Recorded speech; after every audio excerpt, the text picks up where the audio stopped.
Hello बच्चों, कैसे हो आप लोग। आज इस वीडियो के अंदर मैं आपके साथ यहाँ पे डिस्कस करने वाला हूँ 2025 का बुक कीपिंग अकाउंटेंसी का सोल्यूशन। तो बेसिकली लास्ट टाइम जो मैंने वीडियो बनाया था 2024 का जो सिलेबस था उसके मैंने जो पेपर था उसके सोल्यूशन के बारे में हमने डिस्कस किया था लास्ट टाइम। और मोस्ट ऑफ दी जो फाइनल अकाउंट के जो क्वेश्चन थे वो प्रीवियस ईयर के क्वेश्चन पेपर से ही आया गया है। ठीक है, तो 2024 का आप सोल्यूशन देख लीजिए और 2025 का सोल्यूशन तो मैं बनाने ही वाला हूँ अभी। तो अभी हम क्वेश्चन नंबर 1 से लेकर क्वेश्चन नंबर 7 तक के जितने भी क्वेश्चन है ऑप्शनल क्वेश्चन भी मैं सॉल्व करूंगा, ताकि आपको अगर आपने कोई भी क्वेश्चन ऐसे अटेम्प्ट किए जो ऑप्शनल क्वेश्चन है, अगर आपने उसको अटेम्प्ट किए हैं तो एटलीस्ट आपको वो समझ में आए कि आपने वो सही किया या नहीं किया है। और मैंने देखा, मैंने एनालिसिस किया, बहुत सारे बच्चों से कंसल्ट भी किया कि बहुत सारे बच्चों का कहीं ना कहीं एनपीओ, फाइनल अकाउंट, डिसोल्यूशन जैसे सम टैली नहीं हुए। ठीक है, तो इट मीन्स की मतलब या तो इंडीज में प्रॉब्लम होगी या तो आपकी कैलकुलेशन में प्रॉब्लम होगी। ठीक है, तो इसका पूरा हम सोल्यूशन देखने वाले हैं। तो इसलिए आज का जो लेक्चर है, आज का जो वीडियो है ये 2024 बुक कीपिंग अकाउंटेंसी का सोल्यूशन है। राइट, तो चलिए हम स्टार्ट करते हैं। वन बाई वन हर एक क्वेश्चन को देखेंगे, समझेंगे, सीखेंगे। तो क्वेश्चन नंबर 1 पे आते हैं हम लोग। इसमें क्वेश्चन नंबर 1 लिखा हुआ है all objective question are compulsory, 20 marks का है। फर्स्ट इसके अंदर गिवन है A, select the correct option and rewrite the sentence. ठीक है, तो आपको ये सेंटेंस को रीराइट करना है। इसमें करेक्ट ऑप्शन चूज करके क्या करना है, इसको रीराइट करना है। ठीक है, तो यहाँ पे मैं लिखता हूँ क्वेश्चन नंबर 1 का ए करते हैं हम लोग बेसिकली। इसमें अपना फर्स्ट क्वेश्चन आएगा। ठीक है, फर्स्ट क्वेश्चन क्यों लिखा है, A dash is a intangible asset. तो इसमें गुडविल, कैश, स्टॉक, फर्नीचर, तो इसका आंसर आएगा गुडविल। ठीक है, तो यहाँ पे एक गुडविल, इसको अंडरलाइन कर लेंगे, इज एन इंटेंजिबल एसेट। ठीक है, second question, excess of income over expenditure in the not for profit concern is term as. इसमें लिखा हुआ है कि excess of income over expenditure in not for profit concern, तो इसको हम क्या बोल सकते हैं।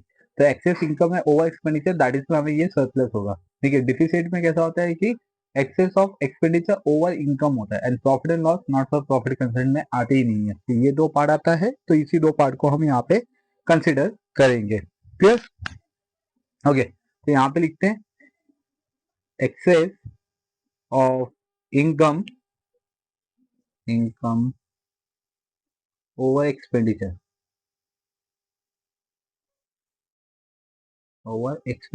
इन नॉट फॉर प्रॉफिट कंसर्न। ठीक है, इज टर्म्ड एज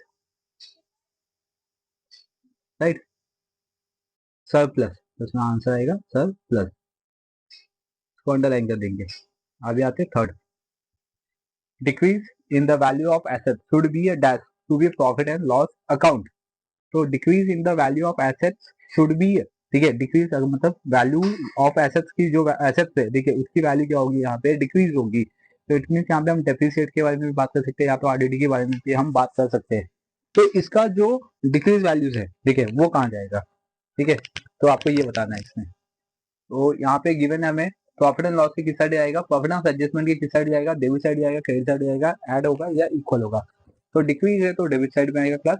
तो यहाँ पे हम लिखेंगे decrease in the value of assets should be debited. ठीक है, debited to profit and loss adjustment account. तो डेबिटेड को अंडरलाइन कर देंगे। Next fourth, dissolution expense are credited to dash account. तो डिसोल्यूशन जो एक्सपेंसेस है वो क्रेडिट किस अकाउंट में होगा, रियलाइजेशन में होगा, कैश बैंक में होगा, कैपिटल या लोन। तो यहाँ पे बच्चे कंफ्यूज हो जाते हैं, यहाँ पे क्रेडिटेड लिखा हुआ है, तो ये रियलाइजेशन अकाउंट है, रियलाइजेशन अकाउंट में डेबिट होता है और कैश बैंक में क्रेडिट होता है। तो इसमें आंसर आएगा dissolution expenses are credited to cash and bank account, ठीक है। तो कैश एंड बैंक को अंडरलाइन कर देंगे। तो हो गया ये फोर्थ। अब आते हैं नेक्स्ट फिफ्थ पे। क्वेश्चन नंबर फिफ्थ गिवन है, notary public is a dash. तो नोटरी पब्लिक कौन होता है? गवर्नमेंट ऑफिसर होता है, ब्लॉगर होता है, पेई होता है, या एंडोर्सी होता है? तो नोटरी पब्लिक है, दैट इज में ये गवर्नमेंट ऑफिसर होता है। तो इसमें लिखेंगे notary public is a government officer, ठीक है, गवर्नमेंट ऑफिसर। यहाँ पे मैंने गवर्नमेंट को शॉर्ट में लिख दिया, लेकिन आपको एग्जाम में पूरा लिखना है। तो ये हो गए अपने 5 क्वेश्चन के आंसर, ठीक है, जो अपना रीराइट द सेंटेंस था, मतलब इसमें कई ऑप्शन चूज करके उसको रीराइट करना था। यहाँ पे मुझे 5 मार्क्स मिल जाएंगे क्वेश्चन नंबर फर्स्ट का ए पार्ट में। अब बी पार्ट पे आते हैं। तो बी पार्ट में मैं यहाँ पे कंटिन्यू करता हूँ। बी का फर्स्ट कंप्लीट द सेंटेंस है, trading account is prepared on the basis of, ठीक है। तो यहाँ पे मैं लिखता हूँ trading account is prepaid on the basis of. तो जो ट्रेडिंग अकाउंट है ये किस बेसिस पे प्रिपेयर करते हैं? उसमें लिखा डैश एक्सपेंसेस, तो इसमें आएगा फैक्ट्री एक्सपेंसेस। तो ट्रेडिंग अकाउंट हम किस बेसिस पे प्रिपेयर करते हैं? फैक्ट्री एक्सपेंसेस के बेसिस पे हम यहाँ पे प्रिपेयर करते हैं, ठीक है। तो इस पे अंडरलाइन करता हूँ, फैक्ट्री पे, फैक्ट्री या मैन्युफैक्चरिंग पे, ठीक है। नेक्स्ट है इनकम एक्सपेंडिचर अकाउंट इज। तो income and expenditure account is a. तो इनकम एक्सपेंडिचर अकाउंट क्या होता है? बेसिकली इनकम एक्सपेंडिचर अकाउंट होता है अपना नॉमिनल अकाउंट, ठीक है। तो यहाँ पे नॉमिनल अकाउंट को फिर मैं अंडरलाइन कर दूंगा। यहाँ पे आते भी थर्ड क्वेश्चन पे, डिकीज partners executive account is shown on the dash side of the balance sheet. तो जो डिकीज पार्टनर्स मतलब इसमें ये डेथ वाले पार्टनर्स के बारे में बात किया गया है। यहाँ पे डिकीज पार्टनर्स उसको बोलते हैं हम, यानी कि पार्टनर्स ये ऐसा पार्टनर है जिसका फर्म में डेथ हो रहा है बेसिकली। तो डिकीज partners executors, right, executors account, जो एग्जीक्यूटर अकाउंट बनाते हैं, हम पार्टनर कैपिटल अकाउंट टैली करते हैं तो उसमें एग्जीक्यूटर्स अकाउंट बनाते हैं, ठीक है। ये शोन करेगा किस साइड? बैलेंस शीट के, ये बताना है आपको। तो shown on the that side of the balance sheet, ठीक है, that side of the balance sheet. तो यहाँ पे आएगा liability side, liability side of balance sheet, ठीक है, बैलेंस शीट, ओके। तो ये हो गया, फोर्थ हो गया, सॉरी थर्ड हो गया। अब आते हैं फोर्थ पे। क्वेश्चन नंबर फोर्थ देखते हैं यहाँ पे। फोर्थ यहाँ पे fix deposit account comes under dash group. तो इसमें लिखेंगे फिक्स डिपॉजिट, ठीक है, अकाउंट कम्स अंडर इन्वेस्टमेंट, ठीक है। यहाँ पे क्या लिखेंगे? Investment group. फिर फिफ्थ, फिफ्थ में लिखा if an assets, if an assets is taken by partner या टेकन ओवर बाय पार्टनर,